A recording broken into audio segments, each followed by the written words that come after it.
La verdad es que esta es una ocasión que nos llena de satisfacción porque este salón refleja un poco de lo que yo les quiero comunicar hoy, que es en dos partes. Una es el presente pasado o pasado presente y después iremos a nuestras aspiraciones futuras. Definitivamente lo primero que hay que señalizar hoy es que la República Dominicana es una potencia exportadora. Si fuéramos a concentrarnos en muchos de los efectos comunicativos que todos consumimos en el día, se pensaría que el principal rubro económico de nuestras actividades económicas es el turismo. Pero no es así. Son nuestras exportaciones el primer rubro económico del país, al punto que hemos superado cualquier otra actividad económica por más de 2.000 millones de dólares en los últimos 2 años. Y eso es lo primero que dicen estas cifras, que seré muy breve con la parte estadística, pero Magín siempre me critica que yo hablo más que los datos que doy, entonces hoy yo le traje esos datos a Magín. Son un crecimiento en el 2025 de 11%. En enero, abril de este año ya estamos en un crecimiento de 19% de nuestras exportaciones, con un intercambio comercial de 44.000 millones de dólares. Y ese dato de que hemos reducido el déficit de la cuenta corriente en casi un 40% es un dato asombrosamente poderoso. No solo estamos exportando más, estamos exportando mejor. Y aquí me detengo para describir algo de nuestra matriz de exportaciones en zonas francas, que son alrededor del 60% de nuestras exportaciones. Hace 10 años, apenas 10 años, nuestras exportaciones en zonas francas eran en más de un 50% insumos textiles, lo cual todos sabemos que en esos insumos el capital humano que colabora con esas actividades, evidentemente es un capital humano de un nivel rudimentario, efectivo, necesario, prioritario, pero no es igual que hoy, que en más de un 35% de nuestras exportaciones de zonas francas son ya insumos médicos. Y lo que anuncia, algo que les voy a decir al final, es que ya el 15% de esas exportaciones son insumos electrónicos, artefactos tecnológicos, lo cual pone nuestra matriz exportadora en tema de zona franca en un 50% en artículos que hace apenas 10 años no exportábamos. Importante señalar, y en esto don Roberto Álvarez pudiera expandir mucho más que yo, el mundo entra en una etapa muy diferente en el término de nuestras cadenas de suministro, en el tema de una mayor alineación geopolítica y comercial. Lo que apenas hace pocos años era lo prioritario era producir barato, producir con mano de obra barato. Hoy toma mucho más relieve producir con calidad, producir con el respeto a la propiedad intelectual y producir para suministrar desde lugares con los que se tenga identidad política e identidad cultural. Y aquí quiero detenerme puntualmente, porque cómo la República Dominicana en estos 6 años se ha preparado para ese momento. Hace 6 años teníamos una ley general de aduanas que era de 1954. No les miento, de 1954. Hace 6 años el 60% de lo que pasaba o salía de nuestros puertos no tenía rayo X. O sea, teníamos una matriz exportadora que tenía que decir a nuestro mercado que nosotros no teníamos rayo X en el 60% de nuestra capacidad portuaria. Hace 6 años no teníamos ley de centros logísticos, no teníamos ley de comercio marítimo, no teníamos una estrategia nacional del desarrollo de la logística, que todo exportador sabe que no se puede exportar sin una infraestructura logística. Y es la visión, el compromiso, la decisión, la armonización de intereses liderada por Luis Abinader Corona, que hoy tiene a la República Dominicana como un ejemplo de encadenamiento productivo para lograr esa potencia exportadora, que es lo que demuestran no mis palabras, sino que en el año 2018, en el año 2019, nosotros exportábamos alrededor de 700 millones de dólares al mes. Y hoy tenemos un promedio consistente de 1.200 y 1.300 millones de dólares al mes. Eso tiene muchos factores, entre ellos la geopolítica. Pero lo que nadie puede sustraer de un análisis objetivo y real es que hace 6 años el promedio para tú sacar un contenedor de nuestros puertos era de 9 días. Y hoy el promedio es de apenas un poco más de 24 horas. Esa facilidad, esa agilidad, esa transparencia es lo que nos ha ayudado a producir estas estadísticas. La estabilidad de la República Dominicana, y reitero, nuestra realidad como potencia exportadora, también nos viene dado de esta comparación de datos con América Latina. Promedio de crecimiento estipulado para esta época es 2.3 en América Latina. La República Dominicana se nos sitúa en 3.7. Ahí están las estadísticas tanto del FMI como del Banco Mundial.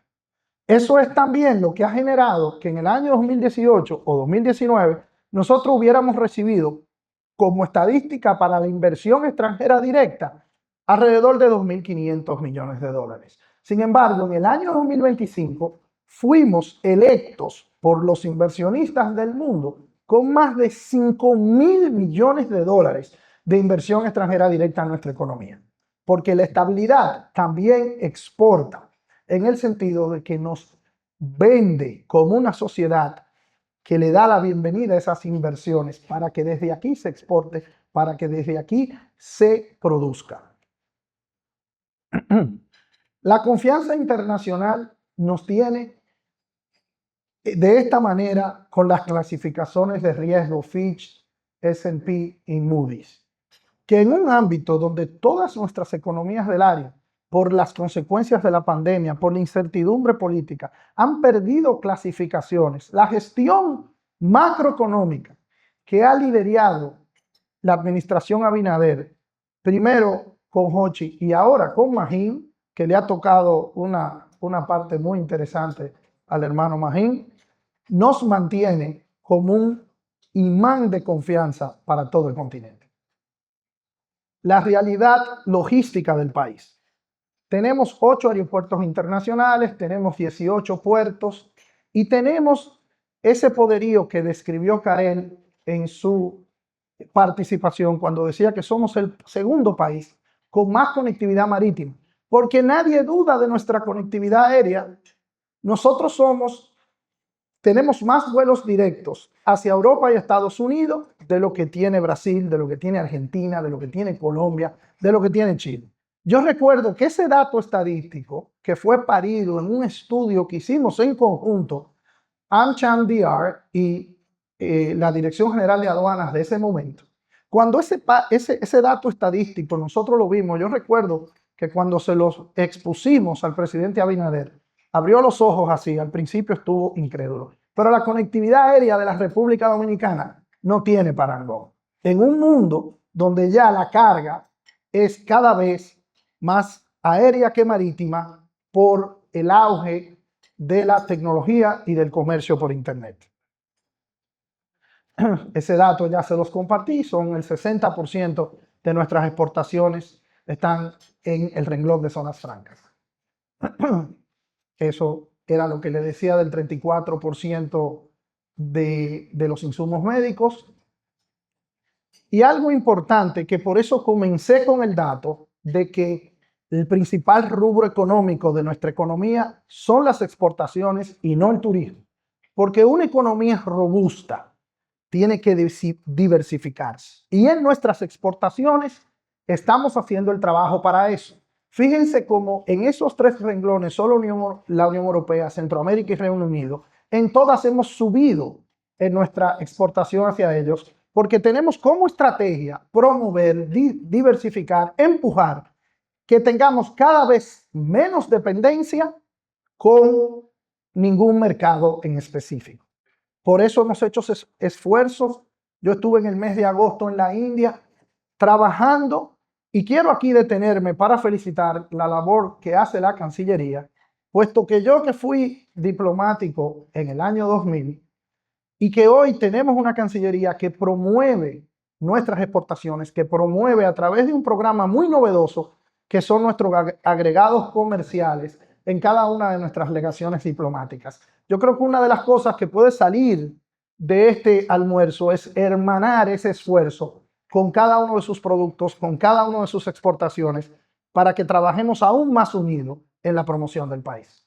Y por eso pido un aplauso para los amigos de Cancillería que están aquí con nosotros.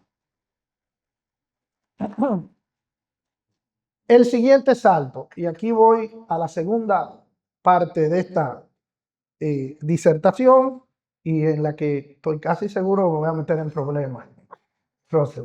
Porque Magín me explicaba en estos días, lo decía cuando recibimos un invitado internacional en el Palacio, la trampa de la renta media, que es la complacencia, el acomodamiento, que cuando tenemos niveles de éxito, todos llegamos a lo que podemos llamar nuestro comfort zone.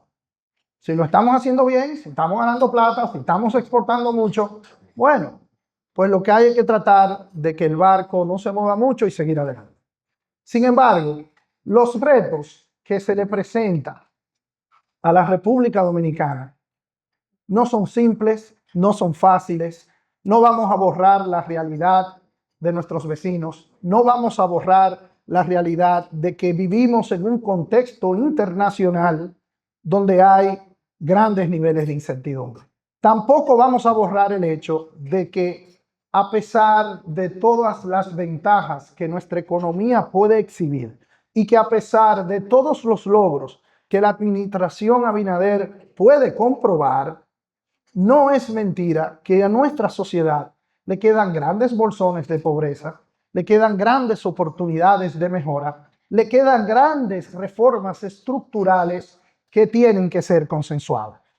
Solo se nos ocurre pensar en el código laboral, solo se nos ocurre pensar en muchísimas cosas que de una o de otra manera, en lo que Magín ha explicado en todas las reuniones que tiene con ustedes sobre la realidad fiscal de la República Dominicana. Esos retos están ahí y no nos esperan. No es a quien les habla, a quien le toca definir esas soluciones, ni siquiera proponerlas. Lo que sí yo he querido traer hoy, luego de la inmensa cortesía que los amigos de ADOEXPO tienen conmigo al pedirme que les hable, es que la República Dominicana ha demostrado cómo funciona. Los ejemplos están ahí de las cosas que podemos lograr. Yo recuerdo la primera vez que yo fui a Punta Cana a principios de los años 80. 10 horas en carretera. Recuerdo que fui con mis padres a lo que era Punta Cana al principio.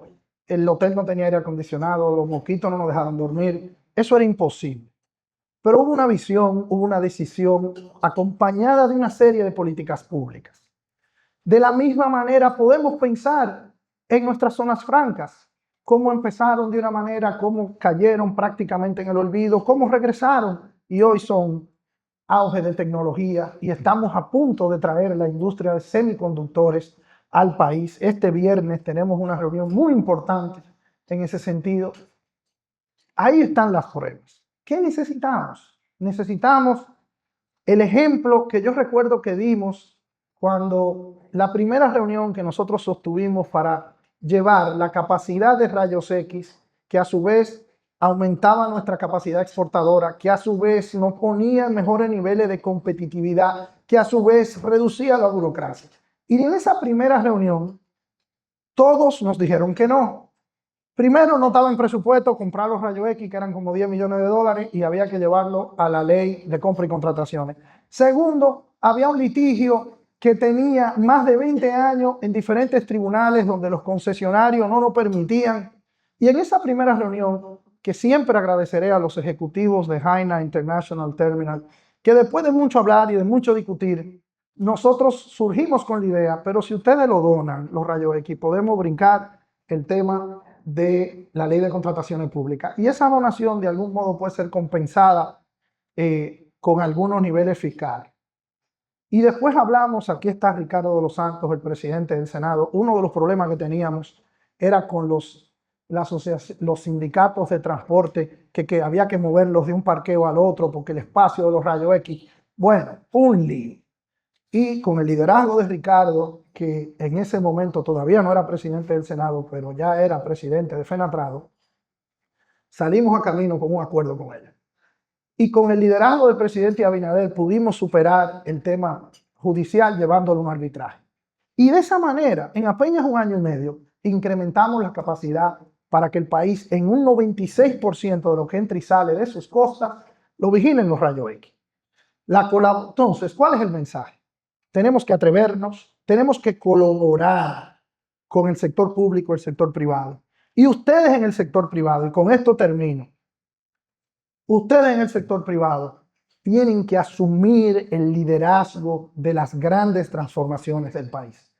Nosotros, que somos aves de paso en el Estado y que estamos sometidos constantemente, lo digamos o no lo digamos, estamos sometidos constantemente a una presión política que es muy o tiene que ser muy obediente a la opinión pública, a las urgencias de momento, a cientos de miles de necesidades que acumulamos.